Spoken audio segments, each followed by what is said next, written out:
ஞாயிற்றுக்கிழமை வந்து காலை ஒன்றுமே கிடையாது, நல்லா படுத்து தூங்குற நேரம். அப்போ திடீர்னு வந்து அங்கேருந்து பியூன் வந்து கதவை தட்டி திறந்து பார்த்தா, உங்களை டைரக்டர் கூப்பிடுறாரு அப்படின்னு. டைரக்டர் ஆஃப் ஃபிலிம் இன்ஸ்டியூட் ஜெகத் முராரின்னு பேர் அவருக்கு. அவர்லாம் ஐஏஎஸ் ஆஃபீஸர். சரி, நான் என்ன பண்ணேன், எனக்கு பயம் வந்து ஏதாவது தப்பு பண்ணா தான் வந்து டைரக்டரை கூப்பிடுவார்.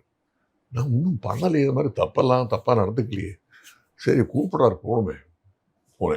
கம் மோகன் கம் அப்படின்னாரு.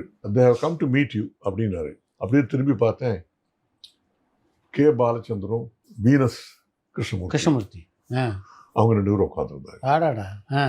அவங்க வந்திருக்கிறது வந்து யாராவது நடிப்பில் யாரையாவது செலக்ட் பண்ணலாம், அவங்க ஏதோ ஒரு படம் பிளான் பண்ணிட்டு இருந்தாங்க, அதுக்கு செலக்ட் பண்ணலாம் அப்படின்னு.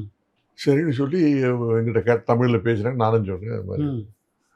அப்போது வந்து பாலச்சந்தர் வந்து ஒரு இதை எடுத்து பேப்பர் பென் எடுத்து, இது என்னோட நம்பர், நீங்கள் சென்னையில் வந்ததும் என்னை காண்டாக்ட் பண்ணுங்க, I would like to cost you in my film அப்படின்னாரு. அருமை. சரி சொல்லி அது வாங்கி வச்சுக்கிட்டேன். அது கழிஞ்சு அந்த இதில் ஹாலிடேஸ் டைமில் சென்னைக்கு வந்தேன். முதல்ல அவரை காண்டாக்ட் பண்ணேன், வாரன் ரூட்டில் தான் காண்டாக்ட் பண்ணி, நீங்கள் இங்கே தான் இருக்குது, வீடு இங்கே தான் இருக்குது, வாங்க அப்படின்னாரு. வீட்டுக்கு போனேன். வீட்டுக்கு போனதுமே நம்ம இதயம் பேசுகிறது மணியன் அவரை கூப்பிட்டு வச்சிருந்தார்.